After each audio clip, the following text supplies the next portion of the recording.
반갑습니다. 지난 한 주 동안 한파가 계속됐는데요. 마치 거짓말이었던 것처럼 따뜻한 하루입니다. 오늘도 하나님께서 주시는 말씀의 은혜를 따라 우리의 영혼이 더욱 풍성해지는 하루가 되기를 소원합니다. 오늘 함께 나누실 말씀은 누가복음 15장 13절과 14절 말씀인데요. 화면을 보면서 함께 읽어보겠습니다. 그 후 며칠이 안 되어 둘째 아들이 재물을 다 모아가지고 먼 나라에 가 거기서 허랑방탕하여 그 재산을 낭비하더니 다 없앤 후 그 나라에 크게 흉년이 들어 그가 비로소 궁핍한지라. 아멘. 오늘 말씀은 유명한 탕자의 비유인데요. 어제부터 본문이 토요일까지 계속 이어지고 있습니다.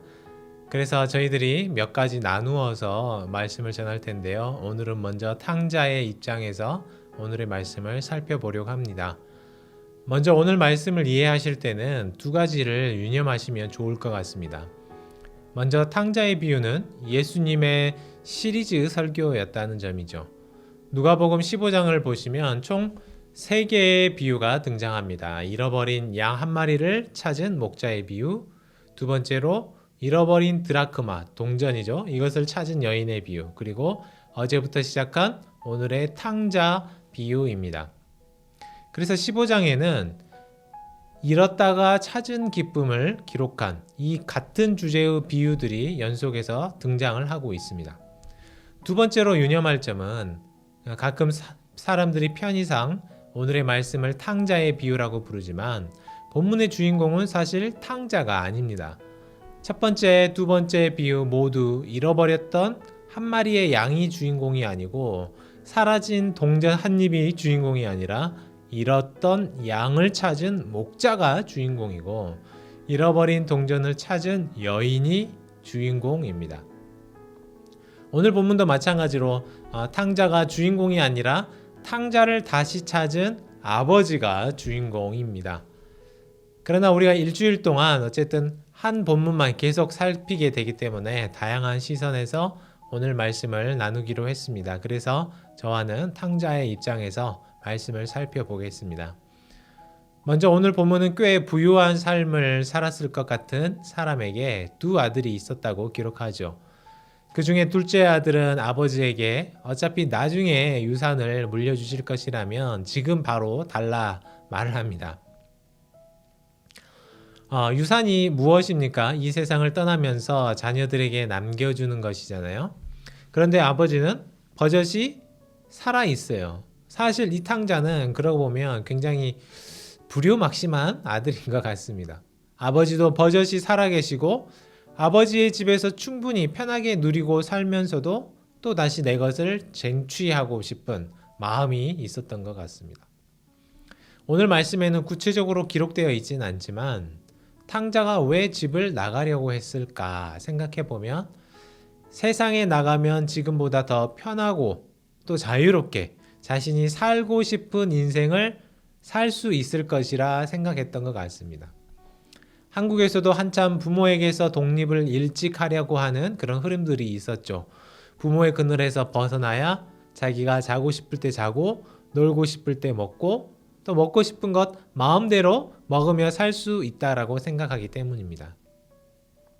한마디로 부모의 간섭 없이 편한 삶을 살고 싶은 것이죠. 그런데 한국에도 최근에는 결혼하는 평균 연령이 점점 늦어지면서 동시에 사람들이 부모에게서 독립하기보다는 부모의 밑에서 살면서 일해서 번 돈을 미래를 위해 저축하고 투자하는 형태로 많이 바뀌고 있다는 이야기를 들었습니다. 집을 나가봐야 고생만 더 하고 돈만 더 든다는 것을 알았기 때문이죠. 저도 어릴 적 한국에 있을 때를 생각해 보면 아버지랑 있을 때가 참 편하고 좋았던 것 같다라는 생각을 합니다. 밥을 먹으러 가도 아버지가 돈을 다 내시고 또 기름값도 아버지가 내시고 또 볼링을 치러 가도 놀러 가도 아버지가 다 내시죠. 저는 저에게 주어진 것을 아버지와 함께 즐기면 되는 거였습니다.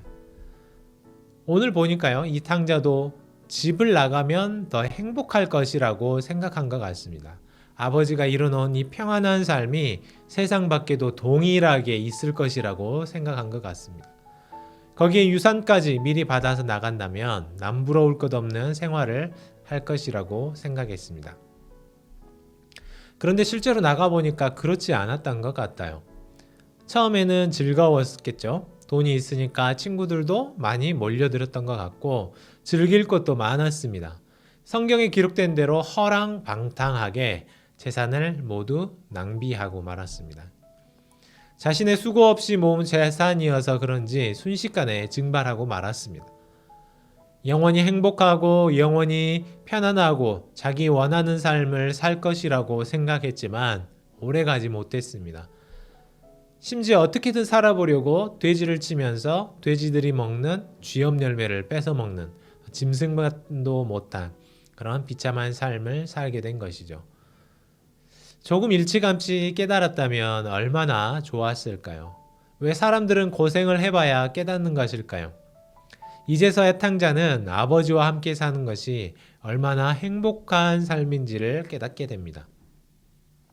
그래도 양심은 있었던 것 같아요. 말씀을 살펴보면 차마 아들로 돌아가기에는 지은 죄가 너무 많고 아버지의 품꾼으로 종으로 들어가서 밥이라도 잘 먹고 살아야겠다 생각합니다. 그런데 사실 이것도 불효막심이죠. 마치 이런 거와 같아요. 집에서 아들이 말도 안 듣고 제멋대로 살아갑니다. 그래서 아버지가 너 같은 아들 필요 없으니까 나가! 이렇게 하면 어떻게 해야 되겠습니까? 죄송합니다. 잘 살아보겠습니다. 열심히 하겠습니다. 이렇게 해야 되는데 그게 아니라 저 나가겠습니다 하고 나가는 거랑 비슷한 이치죠.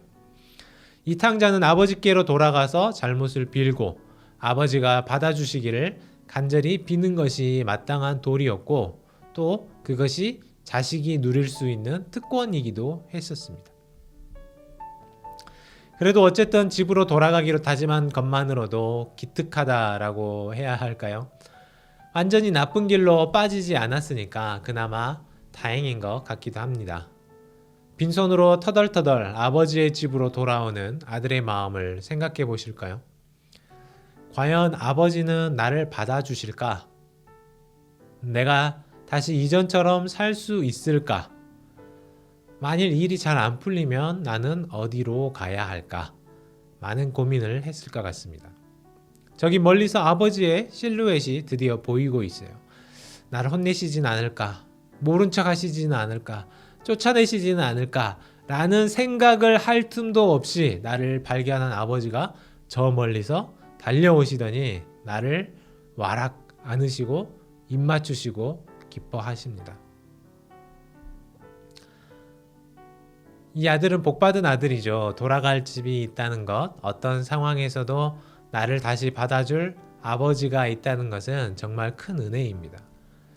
우리도 마찬가지 아닐까요? 세상에서 방황하고 하나님보다 다른 것 사랑하며 살아가지만 우리가 하나님께로 발걸음을 돌이키기만 하면 하나님께서는 멀리서 돌아오는 나의 모습만 보고도 나를 누구보다 먼저 알아보시고 내 모습을 보고 더 따뜻한 팔로 안아주시는 그런 하나님이십니다.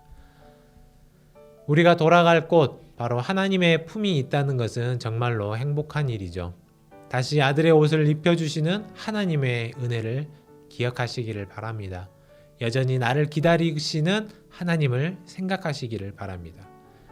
오늘 말씀을 생각하면서 함께 기도하시죠.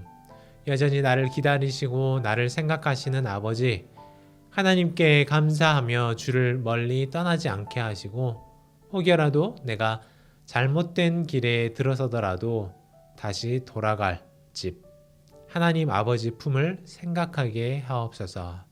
네, 함께 기도하겠습니다.